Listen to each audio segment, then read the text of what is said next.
আপনি স্টাডি করলে দেখবেন যে বিশ্বের যারা স্বনামধন্য কোটিপতি, অনেক বড় বড় ধনী মানুষ, তারা তাদের 20 থেকে 30 বছর বয়সের মধ্যে এমন কিছু ডিসিশন নিয়েছিলেন যে ডিসিশনগুলো জীবনের পরবর্তী অধ্যায়ে তাদের জীবনকে সমৃদ্ধ করেছে, তাদেরকে মিলিয়নিয়ার বিলিয়নিয়ারে রূপান্তরিত করেছে। আমাদের একটা বিষয় মনে হয় যে কেবল কাজ শুরু করলাম, এখনই কেন টাকা জমাবো, কেবল কাজ শুরু করলাম, এখন তো টাকা ওড়ানোর সময়, সারা জীবন কষ্ট করেছি, এখন কিছু আয় করছি, এখন যদি খরচ না করি করব কখন, এখন একটু আনন্দ করা উচিত, এটা আমার প্রাপ্য। এই ধরনের চিন্তা আমাদের মাথায় ঘুরতে থাকে সারাক্ষণ, এবং যার ফলে আমরা করি কি, আমরা মানি রুলকে সরাসরি অস্বীকার করে বসি এবং মনের অজান্তেই আমরা মানি ম্যানেজমেন্টকে দূরে সরিয়ে রাখি। একে তো আমাদের স্কুল কলেজ ইউনিভার্সিটি কোথাও এটা শেখায় না, তাছাড়াও আমাদের মাথায় ওই যে প্রবণতা যে এখনো সময় হয়নি, এখন কেবল কাজ শুরু করলাম, কেবল আর্নিং শুরু করলাম, এই প্রবণতা আমাদেরকে পরবর্তীতে ভোগান্তির মধ্যে ফেলে দেয়। কারণ এখন যে ডিসিশনটা আপনি নেবেন, সেই ডিসিশনই ভবিষ্যতে আপনার জন্য কাজ করবে, সেই ডিসিশনের ফল আপনি ভবিষ্যতে পাবেন, এখনকার কাজের ফল এখনই পাবেন না। তাই ভালো যদি কিছু করেন তার ফল ভালো পাবেন, আর যদি খারাপ কিছু করেন তাহলে নিঃসন্দেহে তার ফল আমরা খারাপ কিছু পাবো। দেখুন, এই যে 20 থেকে 30 বছর বয়স, এই বয়সটা কিন্তু খুব গোল্ডেন একটা সময় আমাদের জীবনে। কারণ এই সময় আমরা প্রচণ্ড এনার্জেটিক থাকি, এই সময় আমরা যে কোনো রিস্ক টেক করতে পারি, যে কোনো কিছু খেলেই হজম করে ফেলতে পারি, যে কোনো বড় পরিশ্রম এই সময় আমরা করতে পারি। আবার একটা বিষয়, এই সময় কিন্তু পারিবারিক বোঝা অতটা কাঁধে চাপে না। আজকে এই ভিডিওতে আমি 5টা মাত্র প্র্যাকটিক্যাল কাজের কথা বলবো, যেই 5টা কাজ যদি আপনি 20 থেকে 30 বছর বয়সের মধ্যে করেন, তাহলে আপনার পরবর্তী জীবন অনেক সুন্দর হয়ে যাবে, বিশেষভাবে আর্থিকভাবে। এবং এই টিপসগুলো খুব নিয়মতান্ত্রিকভাবে আপনাকে মানতে হবে। যদি মনে করেন যে না, আজকে মানবো, কালকে মানবো না, পরশু মানবো, তারপরের দিন মানবো না, তাহলে এটা ওয়ার্ক করবে না। You will have to understand it, you will have to follow it meticulously. তখন যেটা হবে সেটা হচ্ছে আপনার ভবিষ্যৎ উজ্জ্বল হবে অনেক, যেটা হয়তো আপনার ভাবনার চেয়েও বেশি। চলুন সেই 5টা প্র্যাকটিক্যাল কাজ কি সেটা নিয়ে একটু কথা বলি। আর্থিকভাবে ভালো হবার বা ধনী হবার প্রথম এবং প্রধানতম শর্ত হচ্ছে একটি মাত্র ইনকাম সোর্সের উপরে নির্ভর না করা। আবার ওয়ারেন বাফেটের কথা এসে যায়, উনি বলেছেন যে আপনি যদি শুধুমাত্র একটি ইনকাম সোর্সের উপরে নির্ভর করেন, তাহলে আপনি দারিদ্র্যের খুব কাছাকাছি বসবাস করছেন। আমাদের যে চিরাচরিত শিক্ষা ব্যবস্থা, তা আমাদেরকে যেটা করে, একটি মাত্র চাকরি, সোনার হরিণ, এটা পাবার জন্য আমাদেরকে মনে প্রাণে রেডি করে। কিন্তু যদি আর্থিকভাবে সমৃদ্ধ হতে হয়, তাহলে শুধুমাত্র একটা আয়ের পথ আপনার সেই সমৃদ্ধির পথকে রুদ্ধ করে দিবে। আর সেজন্য আপনার হাই স্কিল সেটস শেখা খুব জরুরি। এবং মনে রাখবেন, এটা প্রাতিষ্ঠানিক শিক্ষার বাইরে যেয়ে করতে হবে। যখন আপনি স্টুডেন্ট, তখনও আপনি পাশাপাশি অন্যান্য স্কিল শিখবেন। পারলে প্রতি মাসে 1-2 করে free course, free online course অথবা পেইড অনলাইন কোর্সে যুক্ত হবেন, যেটা আপনার জ্ঞানের পরিধিকে বাড়াবে। এবং এইগুলো আপনার ক্লাসরুমে শেখানো হয় না কোনোভাবেই। এবং এই যে জ্ঞান, যে স্কিল সেট আপনার ভিতরে ঢুকবে, সেটা আপনি ইউটিলাইজ করে নতুন নতুন আয়ের পথ তৈরি করবেন। বর্তমান সময়ে video editing, digital marketing, data science, prompt engineering, copywriting, এগুলো কিন্তু উন্নত মানের দক্ষতা। এগুলো যদি আপনি শিখতে পারেন, আপনার ইনকাম সোর্স আপনি ট্রাই করলেই পাবেন, বাড়াতে পারবেন। আপনি আপনার পড়াশোনা বা ফুল টাইম চাকরির পাশাপাশি প্রতিদিন যদি মাত্র 2 ঘন্টা করে সময় দেন এই এক্সট্রা দক্ষতাগুলো শেখার, তাহলে দেখবেন যে আপনি কয়েক বছরের মধ্যে আপনার ইনকাম সোর্স মাল্টিপল করে ফেলতে পেরেছেন এবং আপনার ইনকাম কয়েক গুণ বেড়ে গেছে। সুতরাং এখানে আমার মূল কথা হচ্ছে, don't depend on only one source of income, build multiple sources of income. 2 নম্বর কাজ হচ্ছে কম্পাউন্ডিং এর শক্তি বোঝা এবং বিনিয়োগ শুরু করা। একটু আগে বলছিলাম যে 20-30 বছর বয়সের মধ্যে আমাদের যে প্রবণতা থাকে, সেটা হচ্ছে আমরা একটু খরচ করে নিই, সঞ্চয় বিনিয়োগ পরে করব। কিন্তু আপনার একটা জ্ঞান খুব দরকার, সেটা হচ্ছে কম্পাউন্ডিং এর জাদু, যেটাকে Einstein 8th wonder of the world বলেছেন।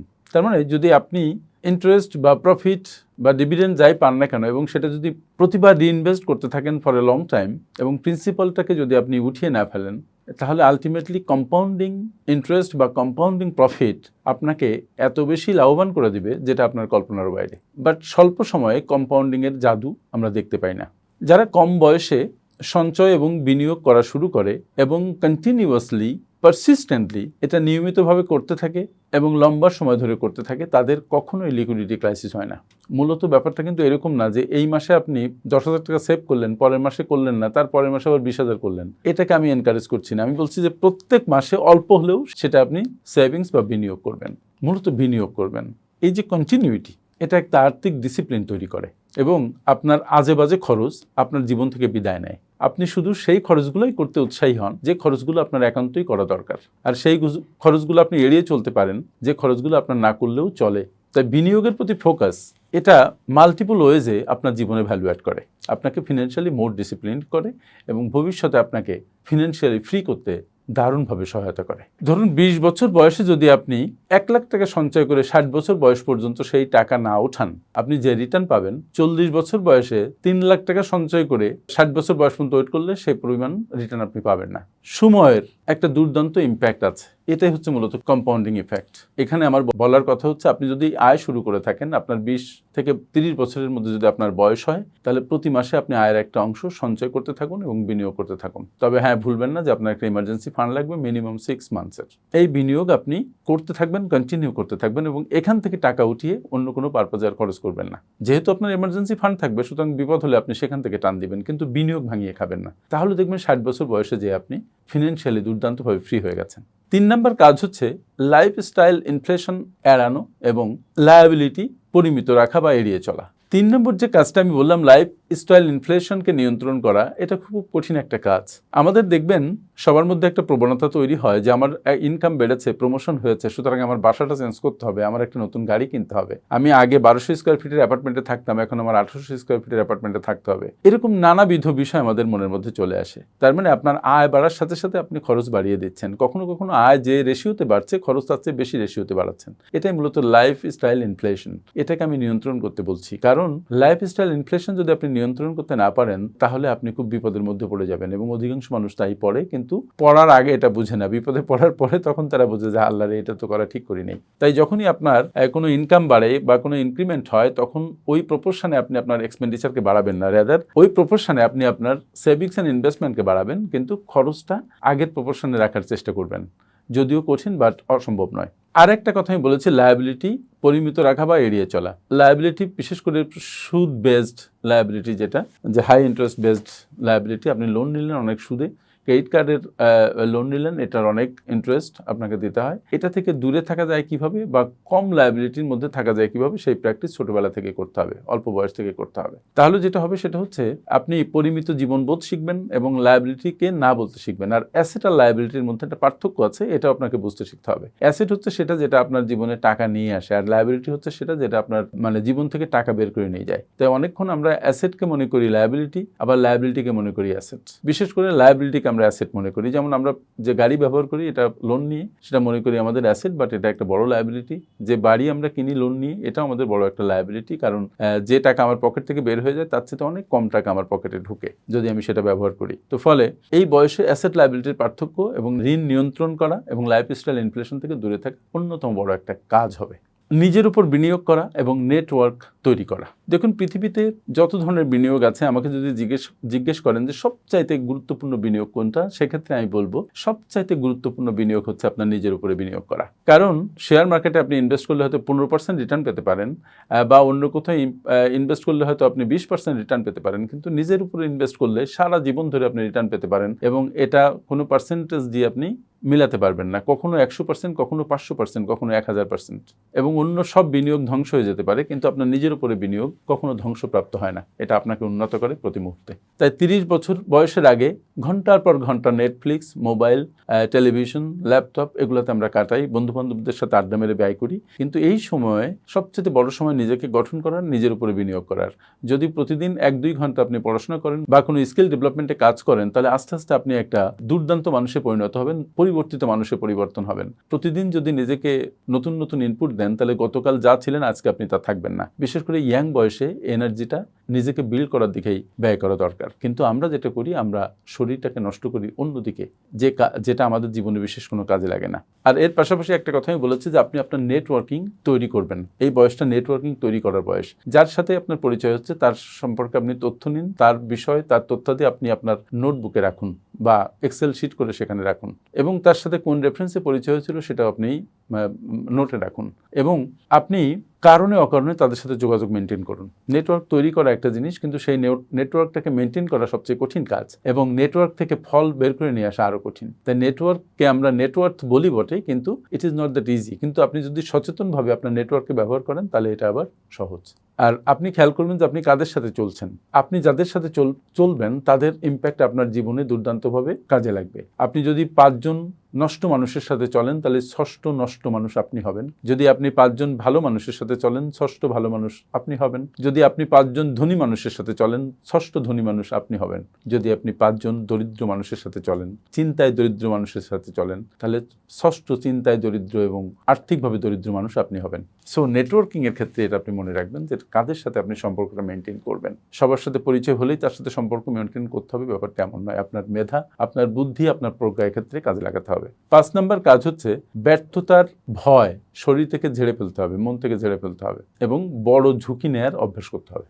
আমার 5টা কাজের তালিকা যেটাতে করলাম তার সর্বশেষ যে পয়েন্ট এবং সবচেয়ে গুরুত্বপূর্ণ পয়েন্ট হচ্ছে ব্যর্থতার যে ভয় আমাদেরকে আক্রান্ত করে সেই ভয়টাকে ঝেড়ে ফেলা এবং ঝুঁকি নেওয়ার অভ্যাস তৈরি করা। আমি বলেছিলাম প্রথমে ভিডিও শুরুতে যে এই বয়সটা 20 থেকে 30 বছর বয়স, এই বয়সটা ঝুঁকি নেওয়ার অন্যতম সময়। কিন্তু ঝুঁকি নেওয়া মানে যে কোনো ঝুঁকি নেওয়া নয়, আপনার মেধা খাটাতে হবে যে কোথায় আপনি কতটুকু ঝুঁকি নেবেন। এই ঝুঁকি হতে হবে ক্যালকুলেটেড। শেয়ার মার্কেটে বিনিয়োগ করা ঝুঁকিপূর্ণ, কিন্তু যিনি বুঝে শুনে সঠিক শেয়ারে বিনিয়োগ করেন, লম্বা সময় ধরে রাখেন, তার জন্য ঝুঁকিপূর্ণ নয়। কিন্তু যিনি কারোর কথা শুনেই বিনিয়োগ করে ফেলেন তার জন্য ঝুঁকিপূর্ণ। এই জন্য ঝুঁকির ক্ষেত্রে আপনি যত স্টাডি করবেন, যত ক্যালকুলেট করবেন এবং যত আপনি সেটা বুঝে শুনে করবেন, তত আপনার ঝুঁকি কমে আসবে, রিটার্ন বাড়ার সম্ভাবনা থাকবে। ঝুঁকি মানে কিন্তু এই নয় যে ইচ্ছে করে আগুনে ঝাঁপ দেয় অথবা অজ্ঞতার বশেও আগুনে ঝাঁপ দেয়। আগুনে যদি আপনি ঝাঁপ দেন, আগুন আপনাকে পোড়াবেই, তাই সেটা আপনার ইচ্ছা করেই দেন, কেউ ঠেলে ফেলে দিক অথবা আপনার অজ্ঞানতাবশতই দেন। আমাদের দেশে অধিকাংশ মানুষের 25-30 বছর বয়সের পরে যে বিয়ে হয়, তাদের সন্তান হয়, সংসার হয়। যখন সংসার হয়ে যায়, বাচ্চা কাচ্চা হয়ে যায়, তখন চাইলেও আর ঝুঁকি নেওয়া যায় না। তাই বিয়ের আগে এই যে একাকী থাকা, যখন ফিনান্সিয়াল প্রেশার ঘাড়ে চাপে না, তখন ক্যালকুলেটেড রিস্ক আপনাকে অনেক বেশি রিটার্ন এনে দিতে পারে। এই সময়টা অবহেলায় হারানো ঠিক না। আপনি যদি 20 থেকে 30 বছর বয়সের মধ্যে কোনো একটা ব্যবসায় টাকা খাটিয়ে বা শ্রম দিয়ে ব্যর্থ হন, কিছু যায় আসে না, আপনি আবার ঘুরে দাঁড়াতে পারেন, কারণ আপনার উপরে কোনো বিশেষ চাপ নেই, যেটা অনেকক্ষণ সংসার করার পরে করাটা কঠিন। তাই আমি বলি 20 থেকে 30 বছর এই যে বয়স, very important age in your life. এই সময়টা আপনি কমফোর্ট জোনের মধ্যে আটকে থাকবেন না, সারাক্ষণ আরামের মধ্যে আটকে থাকবেন না, বরং নিজেকে গঠন করার কাজে আত্মনিয়োগ করুন। কারণ জীবন হচ্ছে আপনার, এই জীবন সারাটা কাল আপনাকে বয়ে বেড়াতে হবে যতক্ষণ আপনি পৃথিবীতে থাকবেন। তাই জীবনকে গঠন করুন, আর্থিক দিকে শক্তিশালী হন, নিজের লাইফকে ডিসিপ্লিনড ওয়েতে পরিচালিত করুন। আপনার যে শক্তি, যে সম্ভাবনা, এই সম্ভাবনা সাংঘাতিক, যেটা বোঝার বয়স হয়তো আপনার হয়নি। নিজের সম্ভাবনা বুঝুন, নিজের সম্পর্কে জানুন, নিজের সম্ভাবনা, নিজের পোটেনশিয়ালকে সর্বোত্তমভাবে কাজে লাগান। আপনি যদি নিজেকে তৈরি করেন, তাহলে দেখবেন আপনার সামনে প্রাচুর্য এসে ধরা দিচ্ছে। আর আপনি যদি নিজেকে রেডি না করেন, সামনের সব সুযোগ আপনার হাত গলিয়ে বেরিয়ে যাবে, আপনি সেই সুযোগকে দেখতেও পাবেন না, ধরতে পারবেন না।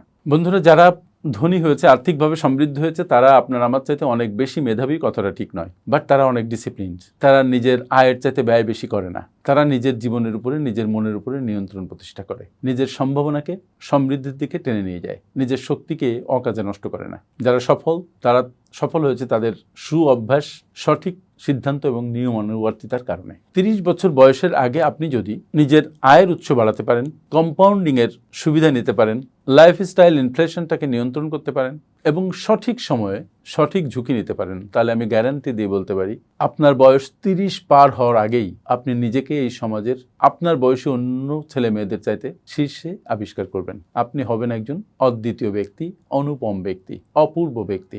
আমি শেষে অনুরোধ করব যে 5টি কাজের কথা আমি বললাম, 20 থেকে 30 বছর বয়সের মধ্যে যারা আপনারা আছেন, তারা এই কাজের কোনটার মধ্যে আছেন, কোন কাজটি করছেন, কমেন্টে যদি জানান। কোনো প্রশ্ন থাকে, প্রশ্ন করলে আমি উত্তর দেওয়ার চেষ্টা করব।